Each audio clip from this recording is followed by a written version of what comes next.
We're in a house in Sunbury. It is just after midwinter, but this hive needs to come out before spring, so we're getting it out. It's a really big hive. It goes from the wall to approximately there, but just based on the thermal image and accounting for honey as well. So we'll cut the boards and lift them up and see what we've got. Okay, so I've cut up until where my foot is there.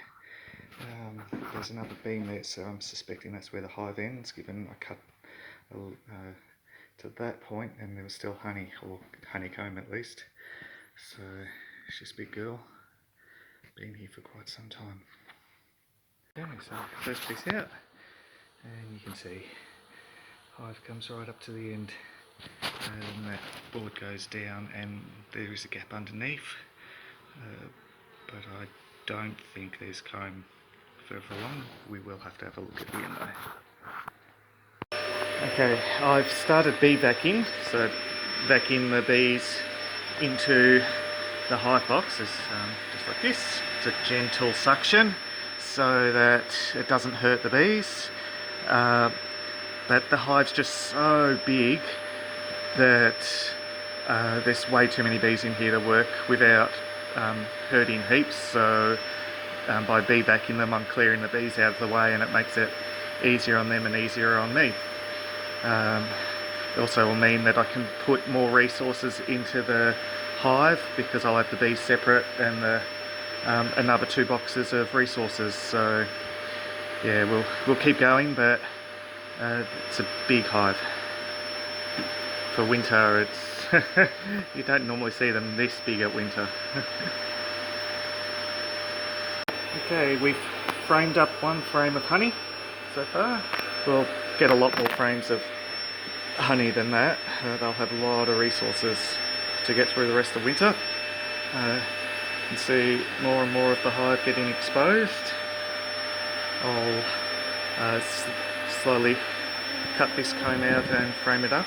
The hive's been here a long time. At some point it must have got too hot in the cavity and it did melt. You can see the melted hive underneath the newish hive. So one hot day it actually melted, but they've rebuilt. It's a really strong hive, so it's not about to go anywhere without intervention. Okay, so we're getting there. It's always awesome looking at hives that have built themselves without being guided by humans.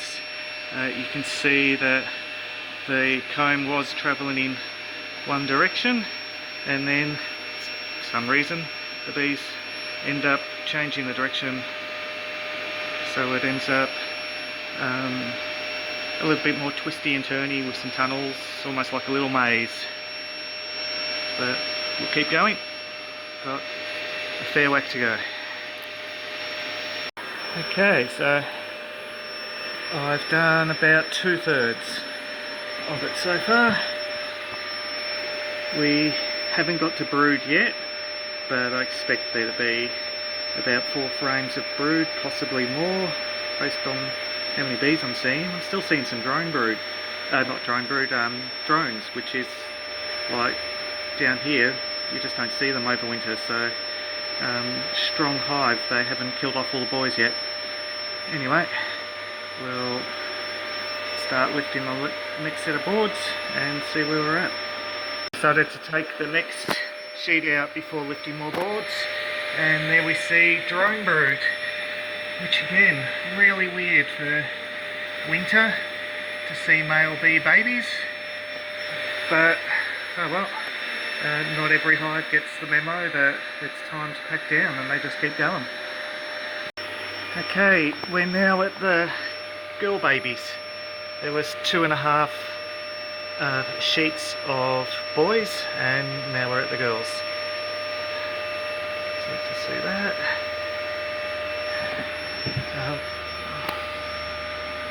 Yeah.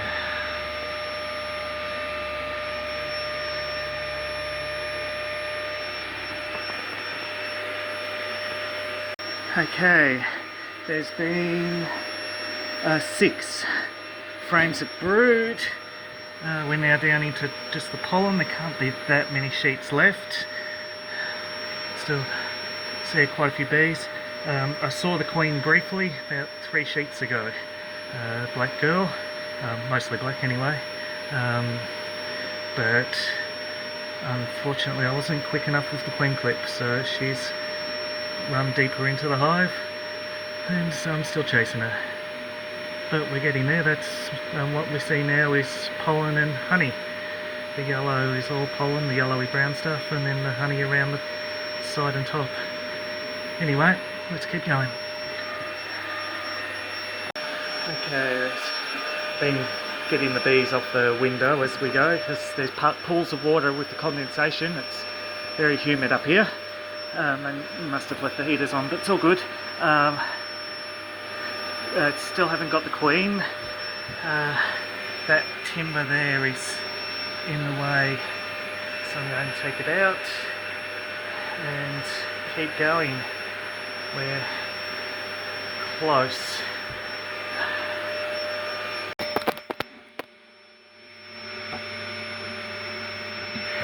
Aha. I was getting more of a heat signature. I was wondering what was going on. There we go. That's harder to get out. Okay, I've done what I can. Unfortunately the queen's dead. Unfortunately, or fortunately not my fault. So she ran in behind this board, and so I manoeuvred the board out. In manoeuvring the board out, I disturbed poison that had been used on a previous hive. You can see the white powder on the walls, and straight away bees here started dying. Clearly they then took it over this half, and the bees in here started to die. So I know I haven't got the queen. I know she's in here somewhere dying, but unfortunately now that she's poisoned, I can't risk putting her into the hive. It's really sad. So I'll have to requeen this hive. I'll unite it with a nuke that's got a queen, so that because of the time of the year we can't make a new queen. But yeah, I don't like seeing bees dying. At least I've got the huge majority of the hive out before this happens, so there's not many left that are dying, but it's still sad. So yeah, I'll fill up the cavity and fix up the damage. Okay, so the cavities are filled with old rags now. I'll put the boards back on. Okay, so carpet's back, floorboards are back, and the fold will work its way down. You can walk on it, both sections, it's all good. Awesome. Just sad. About